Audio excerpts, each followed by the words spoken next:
त्याच्यामध्ये हळद टाकते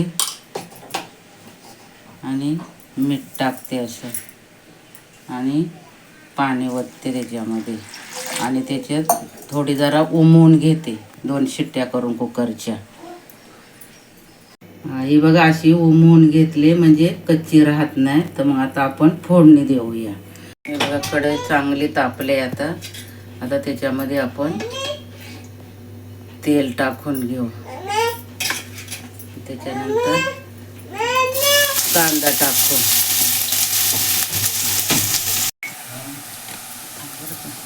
हे बघा असा कांदा भाजलाय. आता त्याच्यामध्ये मी कढीपत्ता टाकते, टमाटर आणि परत एकदा अशी हलवून घेते. चांगले हलवून घ्यायची, मिक्स करून घ्यायची.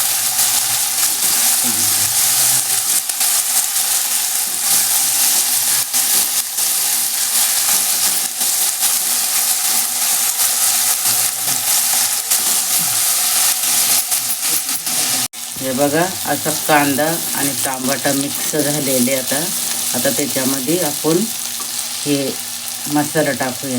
हे कांदा लसूण मसाले, हळद, लाल मसाला, धन्याची पावडर, गरम मसाला आणि हा आमचा घरचा मसाला. असं चांगलं एक मिक्स करून घेऊ.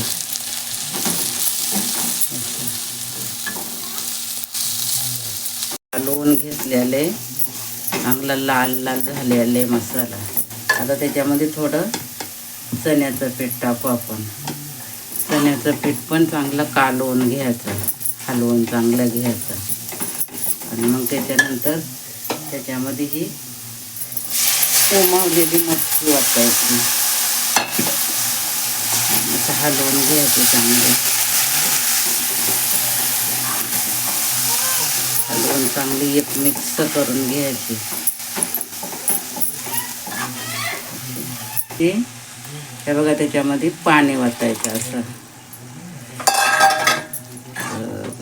पाणी ओतून झाल्यावरती मग असे हलवून घ्यायचे चांगले आणि मग नंतर त्याच्यामध्ये मीठ टाकायचं. मीठ टाकलंय त्याच्यामध्ये द्यायची जरा.